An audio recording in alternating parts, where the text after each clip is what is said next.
you and impacting the community. Each show will have a special guest or guests to share with you information on a variety of subjects that are happening here and now in Seattle. I promise I will work hard to make my show informative, interesting, and entertaining. Be sure to listen to Seattle Here and Now on Rainier Avenue Radio.world. What's up, everyone? It's your girl, Queen Bree, inviting you to come join me on Clean Greens Living.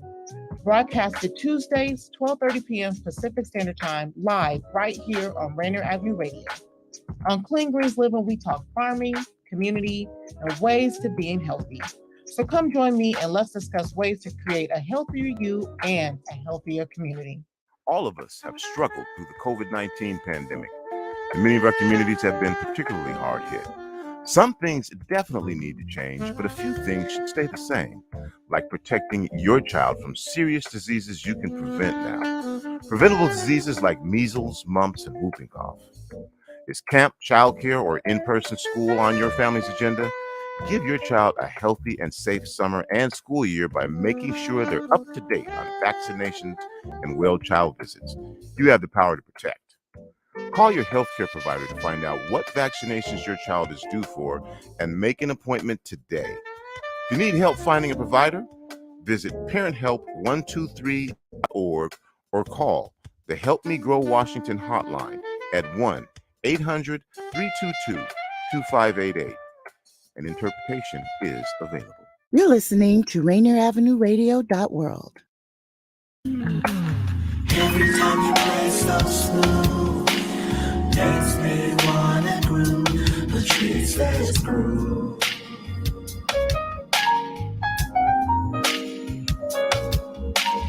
Every time you play so smooth, makes me wanna groove.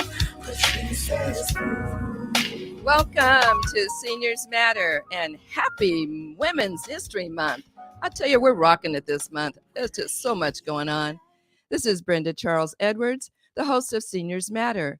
We are live every Friday at 12:30 p.m. Pacific Standard Time on www.rainieravenueradio.world, your community South Seattle radio station. You can also watch and listen to us on YouTube, Facebook, Twitch TV, and of course, the Rainier Avenue Radio app. We feature interviews with people that provide services or have valuable information for seniors, their family, and of course, the community. If you are in need of notarizations for any type of document, please give me a call. My number is 206-683-2636. Tell me where, I'll meet you there. Well, I am happy to say that my guest today is Miss Sarah Dean. She is the immediate past president for the National Council of Negro Women Seattle section, and she's also the regional coordinator for the, I got to get straight, Rocky Mountain Regional Alliance. Sarah, come on in and welcome. Hi, how are you? I'm great. You know, it's been a week, but it's been a good week, and I'm glad it's Friday. Oh. Let me say that, okay? Okay. So how about you? I'm having a good week.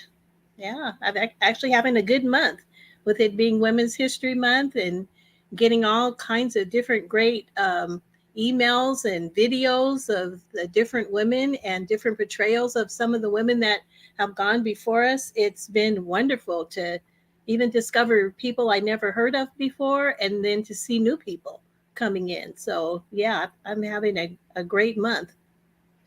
Well, one of the women, well, actually there's a couple of women we want to talk about today, is from the National Council of Negro Women. And this organization has been around for at least 88 years. And it was founded by Mary McLeod Bethune. And you have been in the organization, you were as past president for 6 years. So I know you can tell us a lot about Miss Bethune and how this all started. So please share with us. Well, Mary McLeod Bethune, if anyone has even read anything about her, is a pretty remarkable woman. She was the 15th child of 17 children. So her parents had 17 kids, and her parents were born into slavery, and all of her brothers and sisters before she was born were also born into slavery. And so she was their first child that was born free. And then the next two were also born free. So when you think of someone coming from those humble beginnings to go ahead and accomplish all of the things that she eventually accomplished, is pretty remarkable. And so I'm really honored that Seattle section started over 50 years ago. They were chartered in 1967, and Mary McLeod Bethune founded NCNW in 1935. So for someone who is the product of enslaved parents to come that far and create an organization that is not only still thriving, it's growing. And so the organization is getting larger as we speak, more cities, more affiliates, more members, more activities. It's just really something to know what she was able to do. And she started a school, and it's a college now, right? Yes, she started out, she wanted to be a missionary. So she started out going to the neighborhood school, and she actually had to walk over, I don't know how many miles, 15 miles, I think it was, to get to school every day. I mean, and that's amazing. Because kids complain today about having to go 15 blocks is a lot to think about. And so for she actually walked 15 miles to school and 15 miles home in order to go to this school that people were teaching. And it was a Pentecostal school. And she wanted to be a missionary. So she studied, and then she applied at a young age to go to the missionary school. And she was told, oh no, black people cannot be missionaries. That's out of the question. And so, she was very disheartened, very upset about it. But what could she do? And so her family said, everything she learned when she went to school, because they couldn't afford to send the older kids to school. They couldn't afford to not have them work their little tiny piece of land that they had, and to try to develop what they had, because they had very little money. And so all the kids had to work, but they let her go to school, and they let her come home and teach the other kids what she learned in school every day. So she realized that she was a really good teacher when she started teaching, when she was 6 or 7 years old, and being able to apply what she learned as a child in school to her brothers and sisters. Then she realized she could start a school for girls and help girls learn also. So she went to the town, and she went to every single place that she could find for people to try to send their kids to school to learn, once she was old, she was in her teens, and realizing that she would not be able to be a missionary. And so taking that knowledge, people wanted to send their kids to school. So they thought, this is wonderful. So she ended up with 1 or 2 students, then 3, then 4. And then she had 35. She had 35 girls. And there's a wonderful picture that Hiawatha did in the Wow Gallery that depicts her with all the little girls behind her, ready to go to school. And there are several pictures of her. And if you look on our website, ncnw.org, on the national website, you will see more of the history of Mary McLeod Bethune. And so for her to be able to do all of this with those meager tools that she had is really amazing. And she sold pies in order to, get money for her kids. They made lunches for the construction workers in the town in order to get money for the school. And so she, really realized that she had a gift for teaching and helping others to learn. And she had a determination to be able to do that. Yeah, that's an amazing picture. That's a picture of the first council, I believe. Is it? I Brenda? think so. Yes. Yeah, I believe that's a picture of the the first group of women that formed the National Council of Negro Women. And it's funny, Sarah, sorry to interrupt you, but I was just thinking, people will talk about, I don't know what I want to do or what I want to be when I grow up. And she knew what she wanted to be, but then she couldn't be it. So then she had another vision, and look what that did and where we are today. I mean, it's just incredible. That lady, she was just something else. I mean, and we're standing on her shoulders, and they are broad shoulders. And I'm so glad that we are. Yes. And her college, which the Bethune School eventually became, it was like a school for girls. Then she moved to Daytona, and then the school became a school for, to actually, it was like a vocational school at that point, instead of just being the elementary, middle school that we have now, high school. It actually was a trade school so that people could learn trades and learn to make a living. And then she actually united with Cookman College, and it became Bethune-Cookman College, and now it's a university. That's fantastic. In fact, I believe there is someone that either received a scholarship or it became became a member. That's from the Bethune-Cookman College. Is that right? One of our new life members joined as a graduate of Bethune-Cookman College, and her whole family is vested in NCNW. Her grandmother, Evelyn Peterson, was a charter member of the Portland NCNW. So then when she moved to Seattle, she joined with the Seattle section. So she's been a member even longer than our charter members have been a member, and our charter members have been members for over 50 years. And now this is a third generation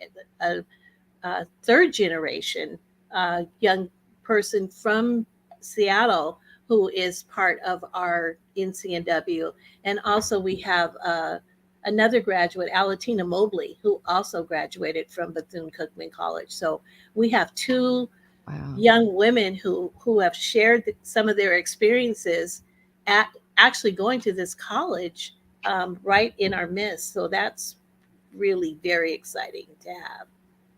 Well, next month I'm going to, with my husband, Washington, D.C., and I called back to NCNW headquarters to see if maybe I could get a tour, because I missed the opportunity to see it in December. And I found out they're remodeling. Oh. Yeah. Oh, okay. So she said she'd call me back, though, in about a week and a half to let me know where they are in the stages. But if we don't make it, I will be disappointed. But we also are going to go to the African American Museum. So we're going to be there for a little bit. So I'm looking forward to see all that history that we have back there. And there is a section in the African American Museum for the National Council of Negro Women. Oh. So they do have a section there with Dr. Mary McLeod Bethune and Dr. Dorothy Height. And very beautiful. They have like the moving pictures and the stories where you can, it's not just a museum where you look at art, but there's interactive things that happen there. And so it was really fascinating to see some of the film that shows Mary McLeod Bethune in those early years. And do you remember what floor it was on? Well, I can tell you I did not go to the bottom two floors. Mm-hmm. So it had to be either I don't know if it's 5 floors, 3rd, 4th, or 5th, because I did not do the first and second floors because it's the beginning and it was too painful for me at that time to see the slave ships and how we were understand. I will probably buy that myself. Well, you won't. Yeah, if you'll be with your husband, but I went by myself, and so with that the second time, and I just couldn't go down those stairs. But it's the NCNW Council House is within, well, I'd say walking distance, but those are long blocks. Those are long blocks in Washington, D.C. But how many traffic lights, Sarah? Oh, I have no idea, but I walked from the council house to the museum, And God. because someone told me it was walkable, and I but guess. oh my gosh, by the time I got there, I almost needed to be held up to make it in. It was quite a walk, but you'll love we are the only organization, Black women's organization, with a building that we own. NCNW owns on Pennsylvania Avenue. And so that's really Nice. very, very prominent. And they have a wonderful parlor, and it's right the council house is right next door to where slaves were brought and auctioned off. Oh, And the my. auction spot is right next to the home that the building that we own. Oh, my goodness. Yeah. Oh, So oh, it's really touching. It gives you oh. chills. I know. And I just got it. yeah, it gives you And chills. I'm having a vision too, and I'm like, Yeah, ooh, wow. yeah, and they have a bronze statue there of that, and we yeah, it is very touching. And then also they have now they've opened up that area for offices, so our headquarters houses the people who work there. They have offices. There's where they have an actual ballroom there. They have attorney Benjamin Crump now has his offices there. Oh, really? Yes, his offices are in the council house, and also our executive director Janice Mathis. She has offices there, and so it's really it's just wonderful to see, and to see the pictures. And they even have the actual chair that Abraham Lincoln sat in for the nickel or the penny or whatever he's on, the $5 bill or whatever it is that he's on. The artist who did that depiction, the chair that he sat in is now a part of the council house. So there's a My. lot of history. There is a lot of There's history. a lot of history there. I'm Yeah, excited. so you want to make sure if you get a chance to get in there. Most Yes. definitely. So NCNW just had elections a couple months ago. So there's a new president, there's a new CEO, and tell us who is what. Well, I'll let you tell about the president because you're probably a little bit more familiar with her. I haven't met her yet. She's a real dynamo. People are really very, very excited about her. The chair, this is new, that we've never had our president sit in a paid position, the president and CEO. And our president and national chair and CEO was always one person. And the more active that we've been in the political world, in the nonprofit world, in the healthcare system, in the technology field, in all of those different fields, we realized that really needs to be a paid position. So at the conference that we went to, it put into the bylaws and into their new handbook, could we make this a paid position so that this person is not doing all of this extra work and not being paid for it? And Right. so that's how we ended up with a national president and CEO. And then our national chair is Lois Keith, who I'm very familiar with, and I think you've met her at least on Zoom, and we met her at the conference. Right. And she has been just a stalwart, solid person with NCNW, moving up into the ranks. And we were so excited that she became the new national chair, because for one, we have access to her, which is great. Right. And she knows that Seattle is out there, but she has a good idea of where we are. And she knows that the Rocky Mountain region it needs to be just as important as Florida and New York and the East Coast states that are very strong with NCNW. And it really has worked for us to form this alliance, because we have now two people that are representing the Rocky Mountain Regional Alliance on the national board. And that's Cecilia Webb and Deborah Tucker. So that's really exciting for us because we now get information firsthand, and we also have a seat at the table where someone actually can voice our needs and our concerns. So what is your role as regional coordinator? Today's Friday with Rocky Mountain. Basically, it's like being the president, but we're calling it a coordinator. I think we may change that title, but this is only the third. I think I'm at the third person in this position because we realized that there are states that only have one section. So I'm going to say, though, Tacoma, Bellevue, Greater Metropolitan, Puyallup, any of those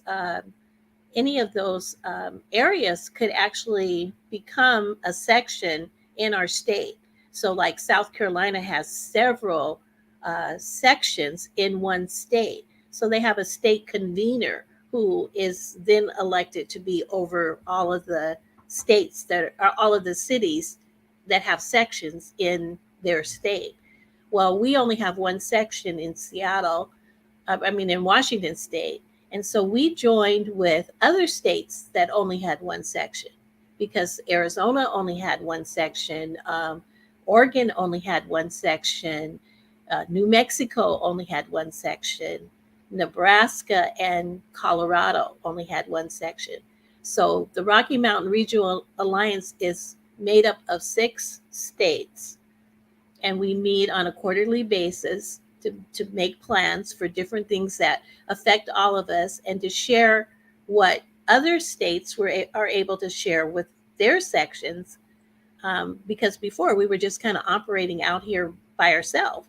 And now we have our sisters in NCNW in the Rocky Mountain region that are all sharing with us. And so it's been 8 years, I believe this is the 8th year that the group has been together, and it's been really, really great. Well, I tell you. So what I do is I'm coordinating those states. Okay. And I know there's an event coming up, a symposium. Yes, we have a symposium coming up, and our symposium is coming up on the end of the month, April 28th through the 30th. And this year it's going to be in Omaha, Nebraska.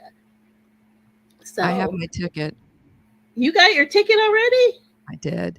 Oh, you're ahead of me. But I'm going to get mine. I'm going to make sure to be there. What they have planned for us sounds very, very exciting. I've never been to Omaha. Haven't either. Never wanted to go to Omaha. But the more they talk about it, the more excited I'm getting to see that area of the country. And I attended Arizona, the symposium in Arizona, and it was wonderful. And I attended the symposium in New Mexico. And those are places that I hadn't really been except to pass through. So it was really exciting to be there. And I believe the first symposium was held in Denver, Colorado. And this actually would be the 10th year because Seattle held the symposium. Because Seattle had one. Seattle had the symposium, but unfortunately we were in COVID lockdown. And so we were not able to meet in person. But on the good side, we had more people that were able to come because they could do it all online. And it was really wonderful. We had Mona Lake Jones to speak, and we had 4 different panels that reflect the 4 for the future of NCNW's mission. And we really had and we had entertainment and singing. And so we really did have a national type thing because we were able to invite people to come from their home and join us. So it turned out it was very successful. We even had vendors, so you could go online and buy things. I did. Yeah, I did too. It's like, okay, I like Ooh, nice hat. that. I wouldn't be able to get that in Seattle, but I could buy it from the lady in Albuquerque. Right, Yeah, absolutely. yeah. So NCNW is just really organization of organizations. And what Mary McLeod Bethune did to put this organization together was to say that we've got all these African American women from the AKAs and the Deltas and the Zetas and the Iotas, and we need to have an umbrella where all of these organizations can join together, because we know if you're a Delta, you can't be an AKA. But if you want to join NCNW, you can be a Delta or an AKA.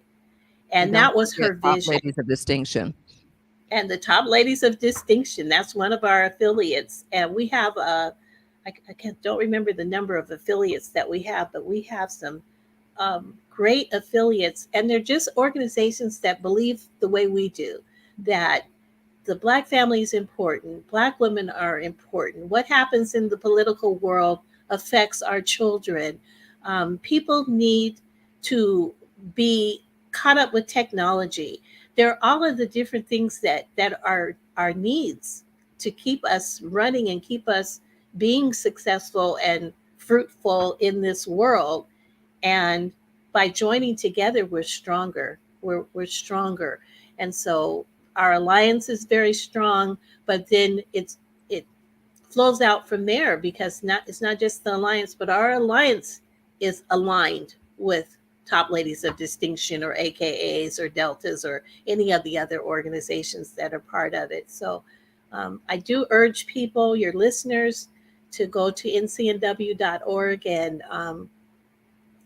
read about NCNW, and then contact anyone in Seattle who has that is a member, or find out, because everyone is welcome to join us. Everyone who has a heart for service. And that's the bottom line on it, is service. And boy, if our founder had gone to be a missionary, I'm sure she would have done great things, but I'm glad that it worked out. As my husband says to me often, you have a plan, but God has a plan. And guess who wins? Right. That's the good words of wisdom. Yeah. And I did want to say our new president is Reverend Siobhan L. Arlene Bradley, and she just started. So she's going to be on a couple calls with us soon, and everything I hear about her is fabulous. Wonderful. Well, Sarah, our time has run out. I can't believe it. Well, but I just want to thank you for bringing to light about the women whose shoulders we've stood on, and hopefully we are going to be broad shoulders for women behind us to stand on and keep this foundation going, because it's so important to our community, to our health, and just our overall well-being. Yes. So thank you again for coming on, and also congratulations on your new job title as regional coordinator for the Rocky Mountain Regional Alliance. Thank you, and good health wins. Yes, good health wins. Okay, I'd like to thank my audience for listening, and today's Friday, and I hope that you have a wonderful weekend, that you drive careful, you be safe, and I'll see you next week. Live your life like it's golden. Bye, Sarah. I'll talk to you later. Okay. Talk to you Bye, tomorrow. everybody.